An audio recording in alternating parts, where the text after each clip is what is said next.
Borrowing money to pay for capital improvement projects is often referred to as bonding. A capital improvement is considered the construction or repair of new or existing publicly owned buildings, public property, or land. In addition to being publicly owned, a capital improvement must have a useful life of more than 10 years. Bonding is paying for capital improvements through the sale of general obligation bonds. The process starts when the legislature enacts and the governor signs a bonding bill. That bonding bill authorizes the state to sell bonds, in other words, to take on debt to pay for specified projects. Bonding is exactly like a mortgage. Instead of having one lender, like a bank in a mortgage, you have a lot of lenders who are the investors in your bonds. And they're getting an interest rate in exchange for having fronted you the money.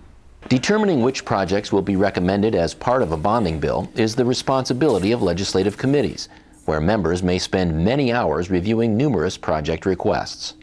The capital investment committees for both the House and the Senate get educated about all of the projects that have requested bonding money. And they do that in several ways. One is that they travel the state in the fall and maybe early winter, and they get a chance to see the projects firsthand. And also they may have hearings at locations outside of the Capitol to hear from local officials who are asking for the projects, or from agency officials who are asking for the projects. And then also the capital investment committees may have hearings here at the Capitol during session where they hear about more projects. And that's their way of getting educated about the projects to make choices about which ones they want to fund. Bonding requests pour in from all over the state.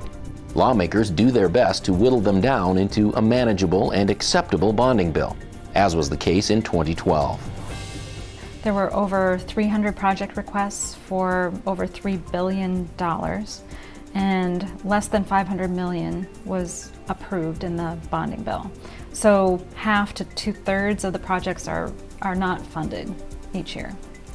Once the projects have been determined and the bonding bill becomes law, a bidding process begins to determine who will sell the state's bonds.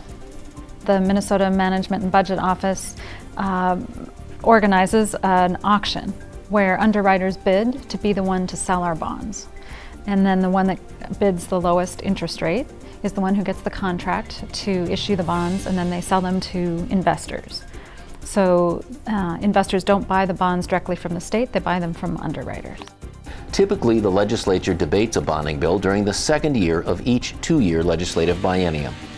However, legislators are not limited to the every other year tradition. Bonding bills were passed and signed by the governor in both 2011 and 2012.